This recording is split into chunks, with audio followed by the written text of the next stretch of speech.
बुराइयों के विरुद्ध हम विद्रोह करें, लोक के विरुद्ध हम विद्रोह करें और लोक को मिटाने की और बुराइयों की मिटाने की इच्छा हमें उत्पन्न हो। भगवान कहते हैं, सब कह रहे हैं कि रावण को मिटाइए मिटाइए, पर जब तक लंका वाला व्यक्ति कोई आकर के मुझसे नहीं कहता, जब तक वो मेरी शरण में नहीं आता, देर क्यों लगाई जा रही। कवितालवी रामायण में गोस्वामी जी ने कहा, रावण कितने बुरे कार्य कर रहा है, वेद विरुद्ध महामुनि सिद्ध, तो लोक चराचर सोची उबारे, और औरव कहां कहूं सिय हरि, पतऊ करुणा निधि कोप निवारे। लेकिन सेवक छोह तो छाड़ी क्षमा, तुलसी लखो राम सुभाव तिहारे, तौलो न दाबी दलो दस कंधर, जौनो न लात विभीषण मारे। सूत्र क्या था? भगवान का अभिप्राय यह है, बुराई के विरुद्ध जीव के मन में विद्रोह उत्पन्न हो। उसके मन में जब तक विभीषण को रावण की बुराई नहीं दिखाई देती और वे रावण को छोड़ने के लिए, कब विभीषण जी तो तब भी नहीं छोड़ पा रहे थे, वो तो अंत में रावण ने जब विभीषण के समझाने पर, इसका अभिप्राय बुराई अगर समझाने से दूर हो जाए तो बिल्कुल ठीक है, अगर रोग दवा देने से ठीक हो जाए तो बिल्कुल ठीक है, पर इतने पर भी अगर रोग दूर न हो तो व्यक्ति को, डॉक्टर को शल्य चिकित्सा भी करनी पड़ती है, अंग भी काटना पड़ता है। और इसका अर्थ है कि विभीषण प्रयत्न करते हैं रावण को समझाने का, लेकिन रावण विभीषण से मन ही मन रुष्ट हो चुका है और उसके अंतःकरण में विभीषण के प्रति इतना विक्षोभ है कि वो भरी सभा में विभीषण को लात मार देता। और इसका अर्थ होता है कि कभी कभी हम जिन्हें पकड़े रहना चाहते हैं वही हमें छोड़ने को व्यग्र हो जाते हैं। गोस्वामी जी ने तो विनय पत्रिका में कह दिया, अंतहु तो ही तजहेंगे पामर, तू न तजया बही थे। ये सब लोग तुम्हें ही छोड़ दें, इसके पहले तुम ही जरा छोड़ दो। पर यह बड़ा कठिन है। विभीषण रावण को नहीं छोड़ पाए, पर जब रावण का प्रहार हृदय पर हुआ तो उन्होंने जो हनुमान जी से सत्संग किया था, हनुमान जी से जो उन्होंने सुना था, यही सुनने का फल है। कभी कभी लोग कहा करते हैं, सुनने से क्या लाभ होता है? नहीं नहीं, क्यों नहीं लाभ होता है? देखिए ना, कई आकाशवाणी से, रेडियो के माध्यम से विविध वस्तुओं का विज्ञापन किया जाता है, प्रचार किया जाता है। और ये तो नहीं है कि सुनते सुनते आप उठ करके बाजार में उसको खरीदने चले जाते हो, लेकिन प्रचार का अर्थ क्या है कि एक बार आपके मन में बैठ जाए तो जब जरूरत होगी तो विज्ञापन की याद आए बिना नहीं रहेगी। और इसी प्रकार से कथा जो है, ये तो आकाशवाणी का प्रसारण है, इसको सुन लीजिए, जब कभी आवश्यकता का अनुभव हो तो उपयोग कर लीजिए। कब विभीषण जी ने भी सुना था, तुरंत तो रावण को छोड़ नहीं पाए, लेकिन सुना हुआ तब रावण की सभा में हनुमान जी ने जो उपदेश दिया उसका लाभ या तो विभीषण ने लिया और या तो अंगद ने लिया। इसका अर्थ यह है कि यह हो सकता है कि अनेक व्यक्तियों पर प्रभाव न पड़ता हो।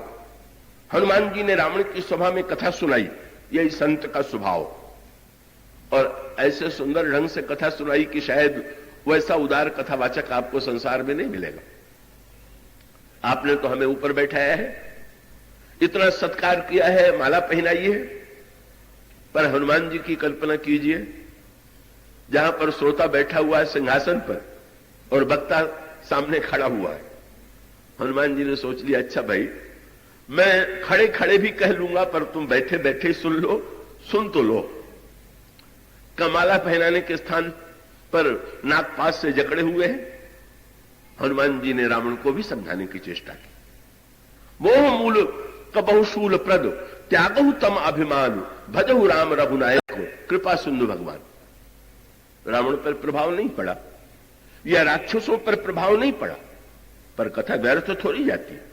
हो सकता है कि सुनने वाले प्रत्येक व्यक्ति के जीवन में तत्काल परिवर्तन न हो जाए, एक संस्कार तो पड़े गए, पर अगर उसमें दो व्यक्तियों के जीवन पर भी, दो व्यक्तियों के मस्तिष्क में भी वो सुनी हुई बात प्रभाव डाल दे, सचमुच या तो हनुमान जी ने जो कथा सुनाई थी उससे विभीषण ने जो सुना हुआ था, कब वो सुना हुआ उस समय तत्काल क्रियान्वित नहीं हुआ, हनुमान जी लंका जला करके चले गए और उसके बाद भी विभीषण जी कई दिनों तक रावण के पास रहे। और दूसरी ओर हनुमान जी जब लौट करके आए तो अंगद ने भगवान श्री राम हनुमान जी से ये कहा कि अपनी यात्रा के अनुभव आप बताइए, आप कैसे लंका गए और रावण को आपने क्या समझाने की चेष्टा की।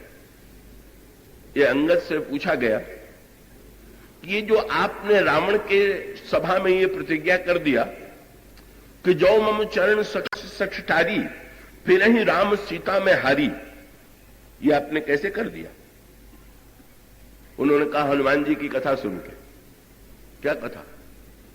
कि जब हनुमान जी ने मुझे ये सुनाया कि रावण की सभा में मैंने रावण से कहा, हनुमान जी ने रावण से कहा था कि राम चरण पंकज उर धरहु लंका अचल राज्य तुम करहु। श्री राम का चरण रावण तुम हृदय में धारण करो और लंका का तुम्हारा राज्य पद अचल हो जाएगा। अंगद ने कहा मैंने उसी को पकड़ लिया। क्या? मैंने सोचा कि जब हनुमान जी ये कहते हैं कि भगवान का चरण हृदय धारण करने से लंका के राजा रावण का पद अचल हो सकता है, तो मैं हृदय में प्रभु को धारण करूंगा तो क्या मेरा पद अचल नहीं होगा क्या? मैंने तो यही प्रेरणा दिया कि हनुमान जी जैसा संत, और मैं तो निश्चिंत हो गया। अंगद ने कहा मैं तो प्रतिज्ञा करके निश्चिंत हो गया। अब अगर चिंता करना है तो या तो हनुमान जी चिंता करें जिन्होंने कहा रामचरण पंकजो धरहु, या प्रभु चिंता करें जिनकी शक्ति को मैंने बाजी पर दांव पर लगा दिया है, फिर ही राम सीता में हारी।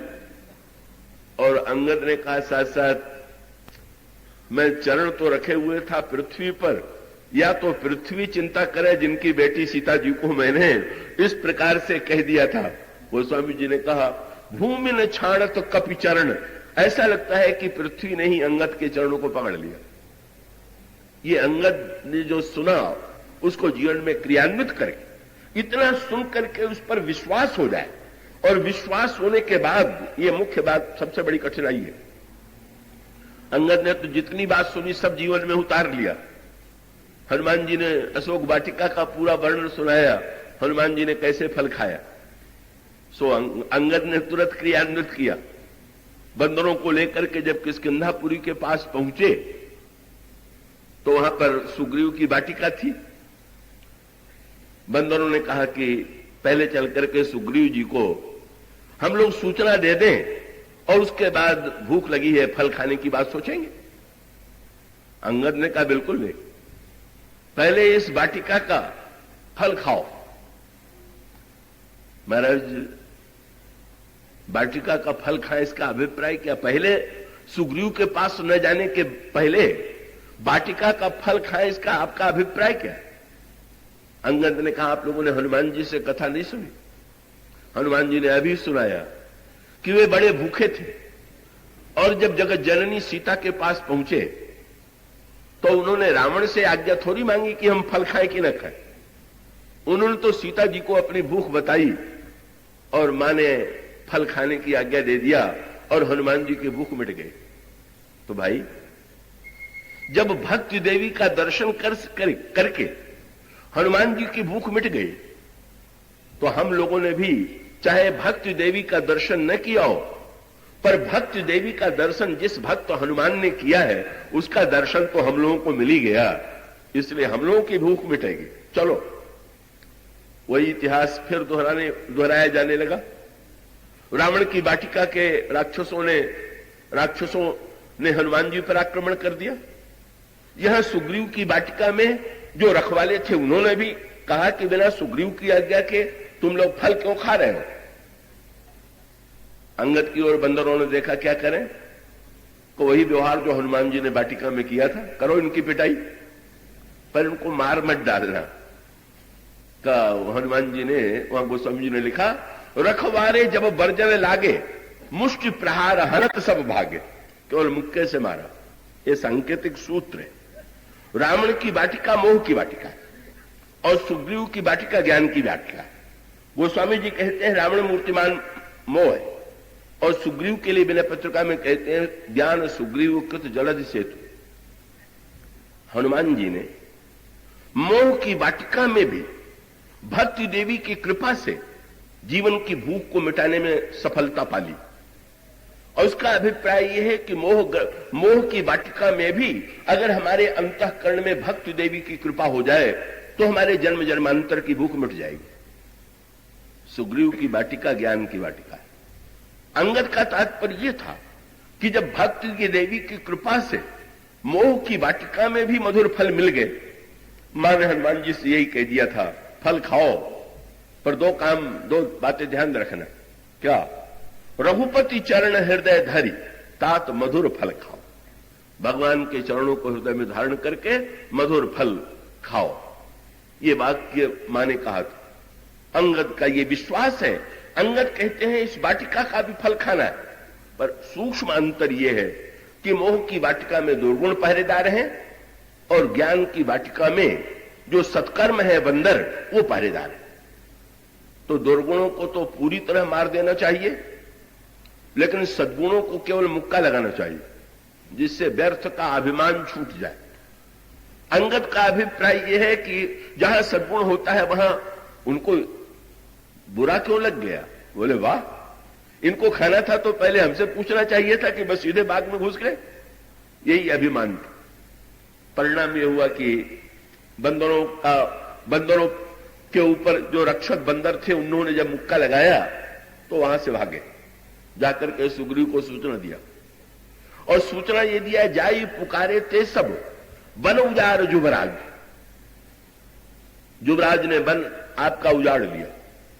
जब ये कहा वन उजाड़ जुबराज, तब अंतर रावण में और सुग्रीव में क्या है? रावण को क्रोध आ गया, मेरे वाटिका का फल बिना पूछे खा लिया। पर सुग्रीव में अंतर यह है कि सुग्रीव ने सुना तो सुन सुग्रीव हरस मन। बस ज्ञान और मोह का अंतर ये, बाग दोनों का उजाड़ा गया, पर ज्ञान प्रसन्न होकर के कहता है, जौ न हो तो सीता सुधि पाई, मधुबन के फल सकहीं के खाई। अरे बस बस बस, ये तो श्री सीता जी का पता लगा के आए हैं, इसीलिए इन्होंने फल खा लिया, इनका स्वागत करो, इनको बड़े सम्मान से ले आओ। अंगद ने, या तो हनुमान जी की कथा से अंगद ने लाभ लिया और या तो विभीषण ने। विभीषण शरण में जो आए दो बातों से, एक तो बुराई की बुराई उनको दिखाई पड़ी, रावण का प्रहार, रावण की चोट ने उनको जगा दिया, पूरी तरह जगा दिया। कल जो बात चल रही थी, थोड़ी हनुमान जी ने एक बार जगाया तो नींद का झोंका आने लगा, पर रावण का जो चरण प्रहार था इतना कस करके हुआ कि उनके अंतःकरण में तुरंत ये वृत्ति आ गई कि नहीं, अब रावण के साथ हम नहीं रह सकते। और उसके बाद हनुमान जी की कथा आ गई। हनुमान जी ने जो भगवान के चरण की महिमा बताई थी उसे अंगद ने तो सुना ही था, विभीषण ने भी सुना। और विभीषण को यही लगा कि जब हनुमान जी कहते हैं कि भगवान का चरण धारण करने से लंका का राज्य पद अचल हो जाएगा, तो मैं प्रभु का चरण अगर हृदय में धारण करूंगा तो मुझे भी लंका का पद मिल ही जाएगा। गोस्वामी जी कहते हैं जब जा रहे हैं तो चले वो हरस्य रघुनायक पाई, प्रसन्न भाव से। और याद किसकी कर रहे हैं? देखी हूं जाई चरण जल जाता, भगवान के चरणों की याद करते हुए गए। और आगे चल करके बहुत बढ़िया बात आई। भगवान ने जब विभीषण जी से पूछा कैसे आए, तुम ज्ञानी हो कि भक्त हो कि कर्मयोगी हो, ये तीन मार्ग हैं। हनुमान जी ने कहा महाराज मैं तीनों नहीं। क्यों? बोले नाथ दशानन कर में भ्राता, रावण का भाई हूं, जिसने सीता जी का हरण किया, जो भक्ति को चुराने वाला है उसका मैं भाई हूं, तो मैं भक्त नहीं हो सकता। और मैं ज्ञानी इसलिए नहीं हो सकता कि निश्चर वंश, राक्षसों के अंधकार के वंश में मेरा जन्म हुआ। तो शायद तुम धर्मात्मा होगे। तो उन्होंने कहा बिल्कुल नहीं, धर्मात्मा में बिल्कुल नहीं हूं। निश्चर वंश सहज पाप प्रिय तामस दया। अरे जब तीनों नहीं हो तो चले कैसे आए? का विभीषण जी ने हनुमान जी की ओर देखा और भगवान से क्या कहा? बोले श्रवण सुजस सुनी आयो महाराज मैं तो बिल्कुल ना आता, ये तो इनसे पूछिए कि आपके विषय में ये क्या क्या सुना आए हैं, मैं तो उसको सुन करके आ गया। और इसमें एक बहुत बड़ी कृपा करके 2-4 मिनट धैर्य से न, कि जब तुम ज्ञानी नहीं हो, भक्त नहीं हो, कर्मयोगी नहीं हो, तो हम तुम्हारी परीक्षा काहे में लें? तो विभीषण ने यही कहा कि महाराज जब मैं ज्ञानी भक्त और कर्मयोगी नहीं हूं तो मेरी परीक्षा काहे में लीजिएगा, तब तुम क्यों आए हो? बोले प्रभु मैं परीक्षा लेने नहीं आया हूं, मैं परीक्षा देने नहीं आया हूं, मैं तो आपकी परीक्षा लेने आया हूं कि आपके विषय में जो हनुमान जी ने कहा था वो कैसा हो।